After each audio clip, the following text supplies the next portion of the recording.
Hello my dear students, welcome back to our application. तो चलिए देखो, पिछले साल का पेपर का एक लास्ट क्वेश्चन जो है आपका हाउस प्रॉपर्टी का, उसको कंप्लीट कर लेते हैं। देखो, हाउस प्रॉपर्टी बहुत ही सिंपल क्वेश्चन होता है। ये चैप्टर आप अच्छे से कर लो, ठीक है। जितने क्वेश्चन मैंने करवाया ना, अच्छे से सीख लो। गारंटी देता हूं, जितना करवाया ना उससे बाहर का कोई टॉपिक नहीं आने वाला। क्वेश्चन देखो, इनकम टैक्स में नए ही बनाएंगे। मैं ऐसा नहीं बोल रहा हूं कि इनकम टैक्स में स्पेशली वही क्वेश्चन आएंगे जो मैं करवा रहा हूं। देखो, इनकम टैक्स में आप देख लो, पेपर में नए क्वेश्चन थोड़े बहुत बनाते हैं, सैलरी हो या हाउस प्रॉपर्टी हो, कभी कभी सेम भी आ जाता है। तो बस उसकी टॉपिक अच्छे से समझ के जाया करो, कैलकुलेशन समझ के जाया करो, प्रोविजन अच्छे से समझ के जाया करो कि इनकम टैक्स में सैलरी भी है, हाउस प्रॉपर्टी है, क्या क्या रूल्स है, क्या क्या टैक्स के रूल्स है, वो सब। चलिए, तो बात करेंगे इस टॉपिक की। तो तुम्हारे पास एक मिस्टर अर्णव करके एक आदमी है और उसका हाउस प्रॉपर्टी, 4 हाउस प्रॉपर्टी, 1 2 3 4, ठीक है।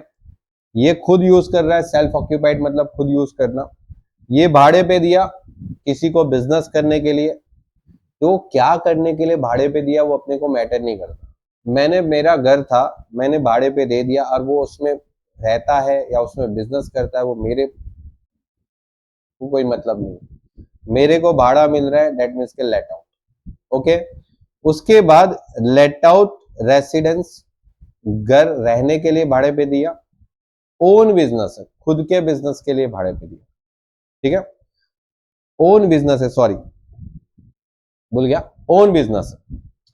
ओन बिजनेस में अगर हम लोग यूज करते हैं तो उसका हाउस प्रॉपर्टी से लेना देना नहीं, क्योंकि ये मेरा घर है, मैं उसमें तुमको पढ़ा रहा हूं, ठीक है, क्लास करवा रहा हूं, मेरे बिजनेस में यूज कर रहा हूं। तो ये मैं किसी को भाड़े पे नहीं दे रहा हूं, मेरे बिजनेस में यूज कर रहा हूं, तो ये मेरा बिजनेस इनकम के अंदर टैक्सेबल होगा। जब आप बिजनेस इनकम सीखोगे एमकॉम में जाके, या फिर अगर किसी ने टैक्स का स्पेशल सब्जेक्ट लिया है तो उसमें आपको बिजनेस इनकम का भी एक अलग से चैप्टर है, वहां पर हम लोग ये चीज सीखते हैं। तो ये हाउस का कोई कैलकुलेशन बनता नहीं है, ओनली ये 3 हाउस का कैलकुलेशन बनता है। चलिए, तो सबसे पहले आपको करना क्या होता है, step number 1, municipal value, okay, और फेयर रेंट, इन दोनों में से हायर। उसके बाद स्टैंडर्ड रेंट, और इन दोनों में से लोअर। हो गया। चलो, तो करते हैं यहां पर शुरू। म्युनिसिपैलिटी वैल्यू 9 लाख है और 3 लाख है, तो चलिए यहां पर 9 लाख लिखेंगे, इसमें 3 लाख लिखेंगे। देखो, इसकी कैलकुलेशन करनी नहीं है और हाउस वन की भी कैलकुलेशन नहीं करनी है, बिकॉज हाउस वन जो है ना वो हम खुद रहते हैं। यहां पर स्टैंडर्ड रेंट है और ये भी स्टैंडर्ड रेंट है, तो 10 लाख है और ये 3,50,000 है, तो यहां पर 10 लाख है स्टैंडर्ड रेंट और ये 3,50,000 है। फेयर रेंट है 960 और ये 4 लाख, ये 9,60,000 है और ये 4 लाख। चलो, पहले दोनों वैल्यूज में से ज्यादा वैल्यूज कौन सी है, कौन सी वैल्यू ज्यादा है, तो 9,60,000 और यहां पर 4 लाख। अब जो दो वैल्यू आई है उसमें सबसे कम वैल्यू कौन सी, 960 और 3,50,000। बस, तो ये अपना स्टेप नंबर कौन सा आ गया, 1। इसको बोलते हैं एक्सपेक्टेड रेंट बोलते हैं। Step number 2, annual rent.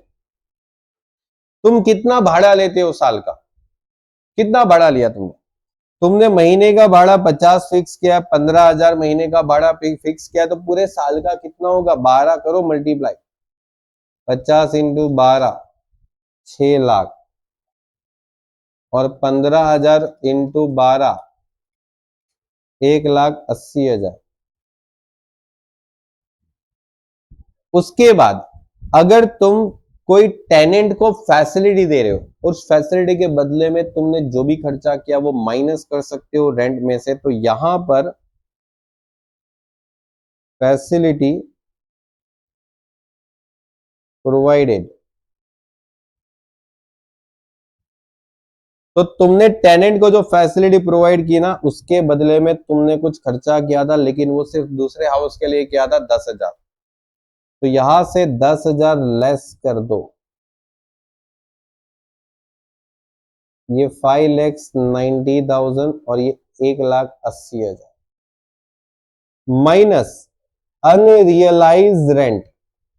भाई कोई ऐसा है कि जो आपको रेंट दिए बिना भाग गया, मतलब कोई भी ऐसा आदमी जिसने आपको रेंट नहीं दिया, बैड डेप्ट हो गया, रेंट का बैड डेप्ट हो गया है सही।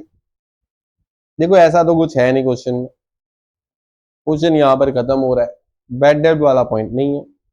मारो डैश, इसको आगे बढ़, 590 और 180। चलो ये अपना हो गया स्टेप नंबर 2,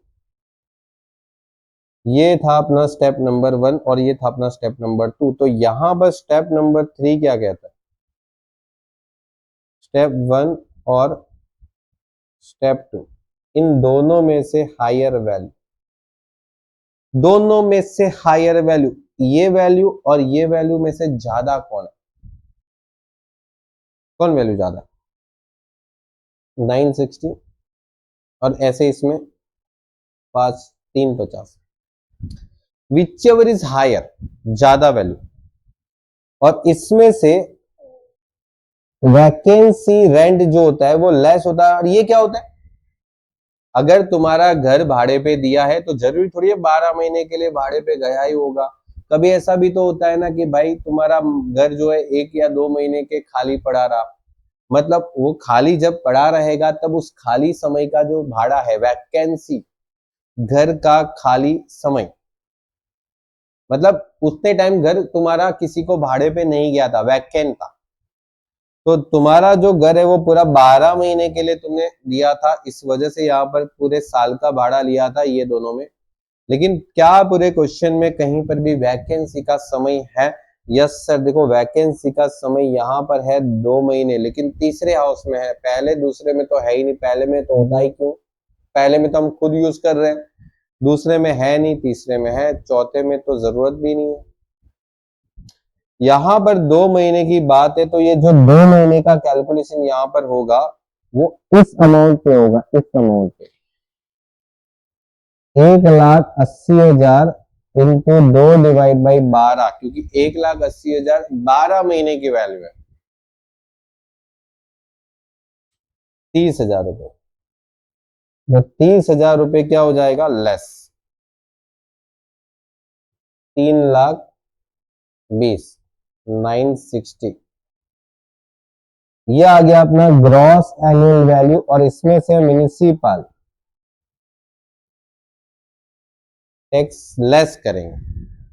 कितना है म्युनिसिपैलिटी टैक्स? अच्छा, म्युनिसिपैलिटी टैक्स ओनर ने पे किया ना, वही लेना है। तो यहां पर ओनर ने पे किया वही लेना है, टेनेंट वाला और अनपेड वाला कैंसिल कर दो। तो ये तो ध्यान में नहीं लेना, यहाँ पर ये भी ध्यान में नहीं लेंगे, ये तो जरूरत नहीं पड़ेगी।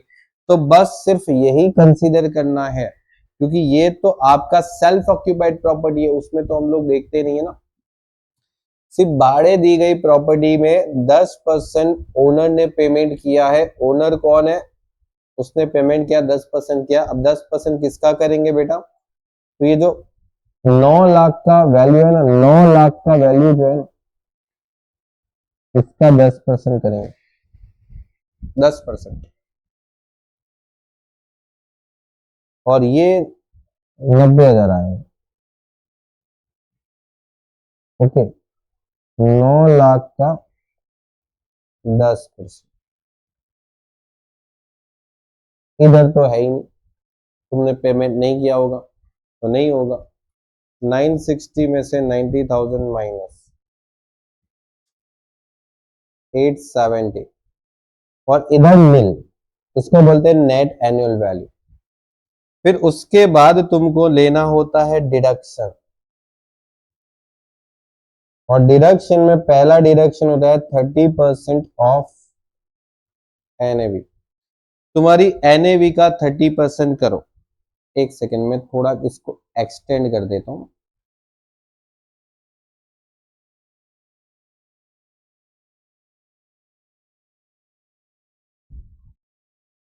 चल 30% करोगे 2,61,000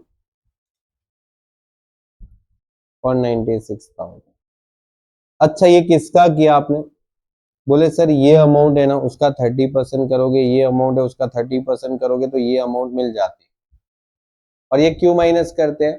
तो ये तो आपको मैंने सिखाया था क्या कि हाउस प्रॉपर्टी में नेट एनुअल वैल्यू का 30% फिक्स डिडक्शन मिलता है तुमको इनकम में से। तुम्हारी इनकम माइनस 30% फिक्स माइनस।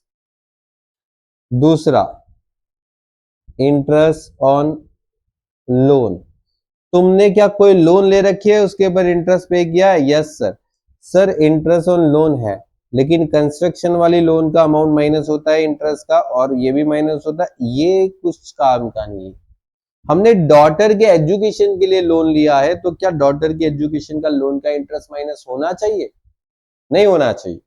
ये नहीं होना चाहिए। ये क्यों होगा? घर के काम के लिए लोन लेते हैं ना तो माइनस होता है।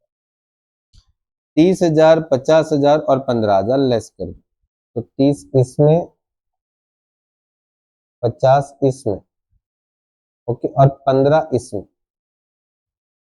ठीक है। अच्छा यहां पर क्लासिफिकेशन करने तो वो भी कर सकते हो, जैसे कंस्ट्रक्शन और रिपेयर। ठीक है। तो ये कंस्ट्रक्शन के लिए लोन था, ये रिपेयर के लिए लोन था, तो आप एक काम करो इसको कंस्ट्रक्शन में लिख दो, इसको रिपेयर में लिख दो।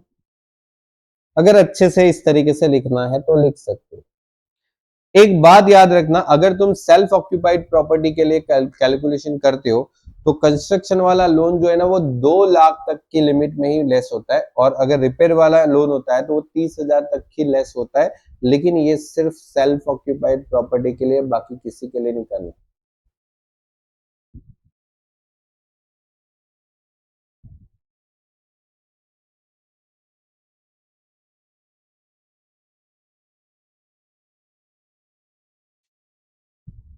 $5,59,000,